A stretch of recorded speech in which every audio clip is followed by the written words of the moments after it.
السلام علیکم ناظرین، تازہ ترین صورتحال سے آپ کو آگاہ کرتے جائے پاکستان کے وزیر اعظم عمران خان نے پٹرول اور ڈیزل کی قیمتوں میں 10 روپے کمی کا اعلان کیا ہے، جبکہ بجلی بھی فی یونٹ 5 روپے سستی کرنے کا اعلان کیا گیا ہے۔ پیر کی شب قوم سے اپنے خطاب میں وزیر اعظم عمران خان نے آئندہ بجٹ تک پٹرول، ڈیزل اور بجلی مزید مہنگی نہ کرنے کا اعلان کیا ہے۔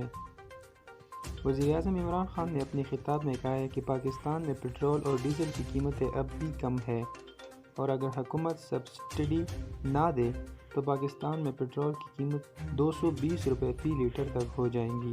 اس موقع پر عمران خان نے یہ بھی کہا کہ یوکرین اور روس تنازع کی وجہ سے عالمی مارکیٹ میں تیل کی قیمتیں ابھی نیچے نہیں آئیں گی، جبکہ گیس کی قیمت بھی اوپر چلی جائے گی۔ انہوں نے کہا کہ آج میں قوم کو خوشخبری دے رہا ہوں کہ قیمتیں مزید بڑھنے کے بجائے ہماری حکومت نے پٹرول اور ڈیزل کی قیمتوں میں فی لیٹر 10 روپے کمی کا فیصلہ کیا ہے۔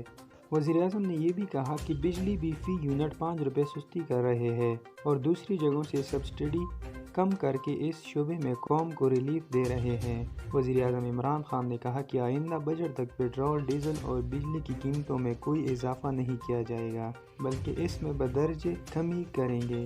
وزیر اعظم عمران خان نے کہا کہ کامیاب پاکستان پروگرام کے تحت اگلے 2 برس میں 407 ارب روپے کے قرضے نوجوانوں، کسانوں اور سستے گھر تعمیر کرنے کے لیے فراہم کیے جائیں گے۔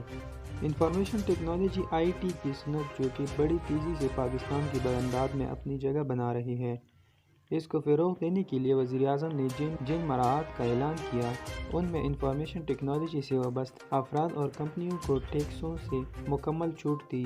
IT کی نئی کمپنیوں یا اسٹارٹ اپس کو کیپٹل گین ٹیکس سے بھی 100% استثنی دے دیا گیا ہے۔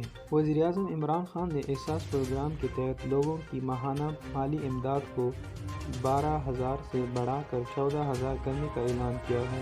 بے روزگار گریجویٹ خواتین اور مرد حضرات کو 30,000 روپے ماہانہ ادا کرنے اور 26 لاکھ لوگوں کو وظائف ادا کرنے کے لیے 38 ارب روپے مختص کرنے کا بھی اعلان کیا گیا ہے۔ اب تک کے لیے اتنا ہی، ملتے ہیں اگلی تازہ ترین معلومات کے ساتھ۔ اجازت دیجیے، اللہ حافظ۔